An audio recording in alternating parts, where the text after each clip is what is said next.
Hey everybody, it's Dave Dugdale, learningdslrvideo.com. So I was cleaning some stuff off my hard drive, moving stuff around because I wanted to try out the Windows 10 preview that's coming out.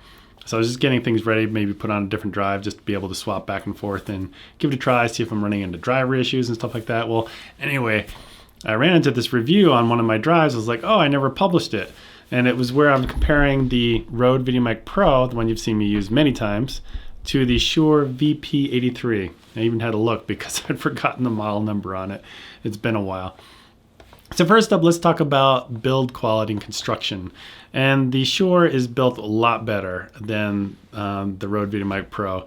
The Shure is, I'd say, vastly superior in terms of build quality. And one of the first tests, let me just show you, is a lot of times, like what I'm using right now, I'm using the Sony A7S, and I'm using the app to film myself. I can start and stop it quite easily from here, which is great instead of walking over to the camera or having somewhere at a remote. And actually I can see myself, which is good. And I can see if I'm overexposing myself, which actually I'm a little bit hot. So I'll probably be bringing this down a little bit in post. So anyway, one of the things is this phone will be sometimes close to the microphone. And if the email comes in or text message or something like that, there's gonna be a lot of RF happening. Right now, there's no RF going through it, at least I don't think. You might be able to hear it. But this first test, we're gonna show you that the Shure has much more rejection to this than the Rode VideoMic Pro. What I did is basically put the phone right up next to him. You'll see it in the shot. And what you're gonna listen for is the noise. It's the same exact clip. I'm just gonna play once with the Shure, actually once with the Rode. You'll hear a bunch of interference, and then you'll hear much, much less interference with the other mic. And you might be asking, well, Dave, I'm never gonna put my phone right up to my microphone. Well, even putting it back here sometimes or having it like within a foot, maybe 18 inches away will cause interference. So it's just one of the things to think about. If it's in your pocket and you're filming up here, it might be enough to interfere with it. So let's go ahead and roll that first.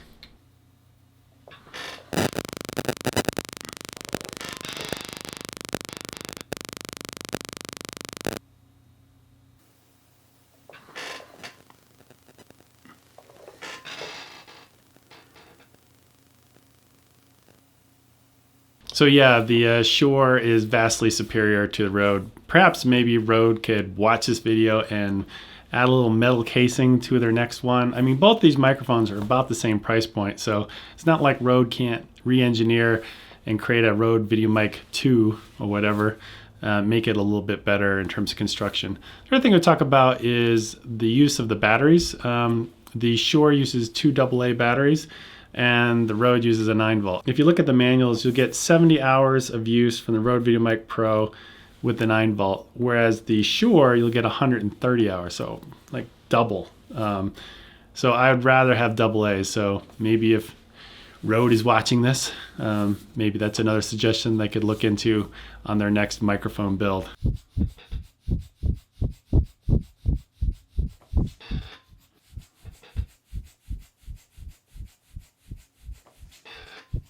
All right, next up I want to compare off-axis rejection because it's important to be able to have what you've got in front of the microphone sound good, but everything else behind the microphone on the sides to be brought down quite a bit in terms of level so it's not as distracting. So you have a nice clean audio dialogue track or whatever you're trying to do. So what I'm going to do, and you're going to see in this example that the Shure, I think, beats out the Rode VideoMic Pro in terms of off-axis rejection. Basically what I did is I just used pink noise off of my iPhone, which is, you know, the iPhone speaker is really tiny on that thing, so it's not full bandwidth or anything like that, but basically it's enough to represent, you know, the speech pattern or speech spectrum, I should say. So basically I'm going to do a revolve it around the microphone, each one, and you'll be able to hear the difference. So let's take a listen.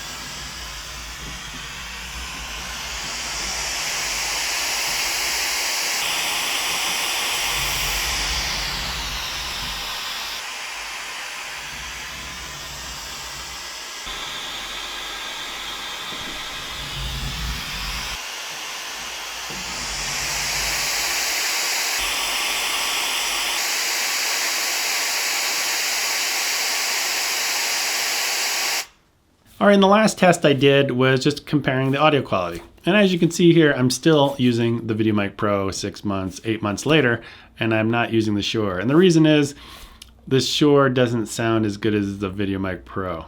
I wish it had the off-axis rejection and the build quality of the Shure. Maybe, who knows, like I said, maybe Rode can come out with a VideoMic Pro 2 and up their game a little bit and match what Shure's doing, because Shure's been around forever.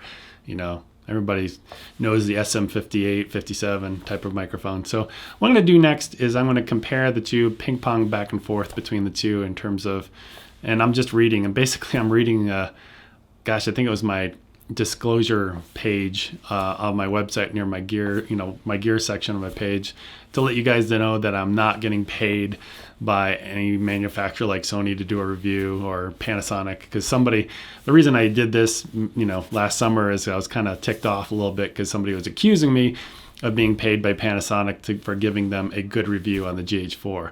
Well, people accused me of that when I was, they called me a Canon fanboy when I owned all this Canon stuff. Well, I don't own any Canon stuff anymore except for maybe one lens. That's about it. So I don't get paid. When I buy a camera like the GH4, the A7S, I have to pay full amount just like you guys do. So anyway, go ahead and watch it. And I'm sorry, I'm going to have to be repeating my disclosure part over and over again so you can hear the difference between the two. But basically, I came away with, I'd rather not EQ, and I'd rather just use the VideoMic Pro, even though the construction quality is not that great. I hate changing the battery on this thing, and I would love it if the off-axis rejection was a little bit better. But anyway, go ahead and watch it, and that's going to be pretty much it. After this is over, you won't see me again, so talk to you guys later. Bye. Sister Sally sells she sells by the seashore. Sister Sally sells she sells by the seashore. Sister Sally sells seashells by the seashore. Sister Sally sells seashells by the seashore. I don't accept any money or free products or anything else of value from things I write about here. I don't accept any money or free products or anything else of value from things I write about here. If I do, I will post a disclaimer at the top of each post. If I do, I will post a disclaimer at the top of each post. I do have an affiliate relationship with Beanage Photo. If you do buy something, it helps support my site and doesn't cost you anything extra. I do have an affiliate relationship with Beanage Photo. If you do buy something, it helps support my site and doesn't cost you anything extra. Beanage doesn't tell me what to review or what to say. Beanage doesn't tell me what to review or what to say.